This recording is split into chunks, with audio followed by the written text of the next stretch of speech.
آپ خوش نصیب ہو، آپ کے ساتھ والدین ہیں۔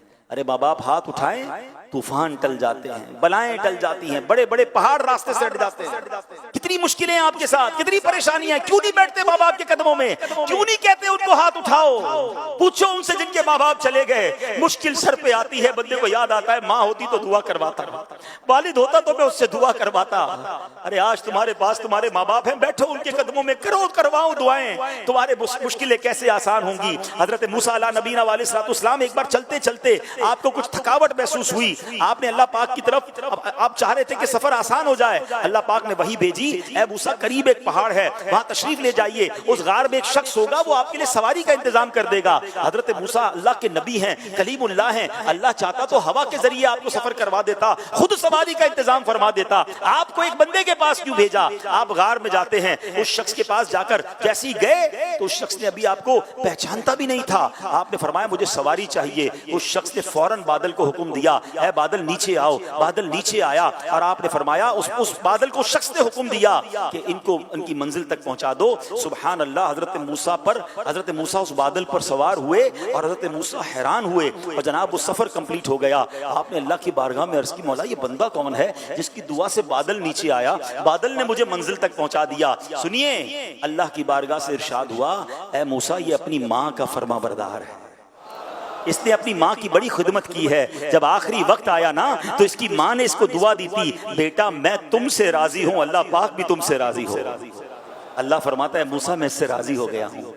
اللہ نے فرمایا موسیٰ میں اس سے راضی ہوں۔ اب اگر یہ بندہ دعا کرے کہ یا اللہ سرخ پہاڑ کو سیاہ کر دے یا سیاہ کو سرخ بنا دے، اے موسیٰ میں اب اس کی یہ دعا بھی قبول کر لوں گا۔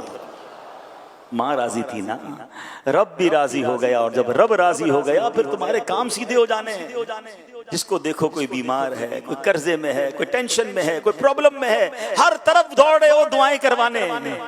ارے ماں گھر میں بیٹھی ہے، اس کی دعا لے لو نا، والد گھر میں ہے، جاؤ نا اس کے پاس، پیر دبائیے ان کی خدمت کیجئے، معافی پہلے تو مانگیے ان سے۔ کتنی بلند آواز میں باتیں کی ہیں، کتنا جھاڑا ہے اپنے ماں باپ کو، کتنا برا بھلا کہتے ہو۔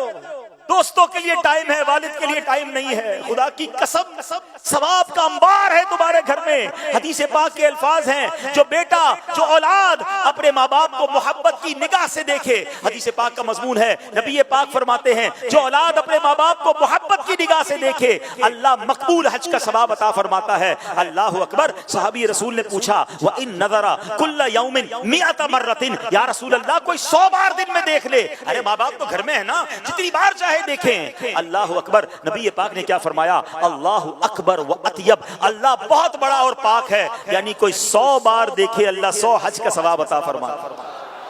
تمہارے گھر میں اتنا بڑا ثواب موجود ہے، اب مجھے بتاؤ دیکھنے پر حج کا ثواب ہے، پیر دبانے پر کتنا ثواب ہوگا؟ ویل چیئر چلانے پر کتنا ثواب ہوگا؟ ان کے لیے دوائی لانے پر کتنا ثواب ہوگا؟